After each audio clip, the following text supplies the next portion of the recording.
Nabulilyaso naman ang dapat sanay contempt order ni Senator Bato de la Rosa at Senator Amy Marcos laban kay Special Envoy on Transnational Crimes Marcos Lacanilao.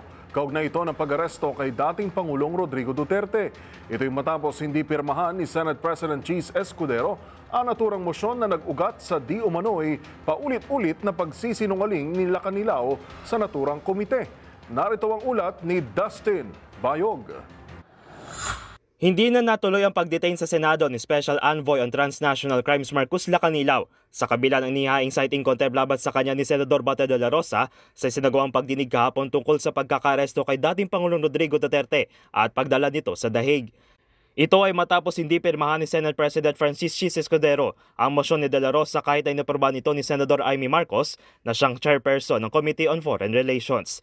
Sa isa namang Facebook statement, sinabi ni Marcos na hindi na ito nagtaka na hindi pinirmahan ni Escudero ang contempt order.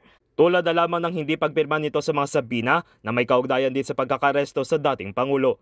Nagugat ang motion dahil umano para kay de la Rosa ay nagsisinungaling si Lacanilao na hindi nito alam kung dinala ba ang dating Pangulo sa isang National Judicial Authority bago ito ilipad papuntang dahig. Ayon naman sa paliwanag ni Department of Justice Secretary Boying Remulla, kinikilala ng International Criminal Court o ICC na isang judicial authority ang DOJ kung kaya natuloy ang naturang operasyon. Madam Chair, I don't think they would have accepted him in the ICC if there was no certification from the DOJ at that time, because the certification was acceptable to the ICC because the DOJ is deemed a competent judicial authority by the ICC.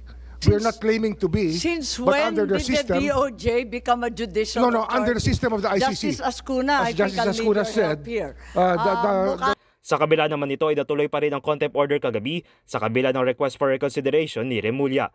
Samantala sa bahagi rin ng hearing, sinabi ni Remulla na siya ang nagbigay ng clearance para ihain ang warrant of arrest ng ICC kay Duterte sa tulong ng Interpol at ipalipad papuntang dahig sa the Netherlands. I will admit it that I gave the clearances to number one, serve the warrant of arrest as I saw it, as I deemed fit, and number two, to fly him to The Hague to be surrendered under Section 17 of Republic Act 9851.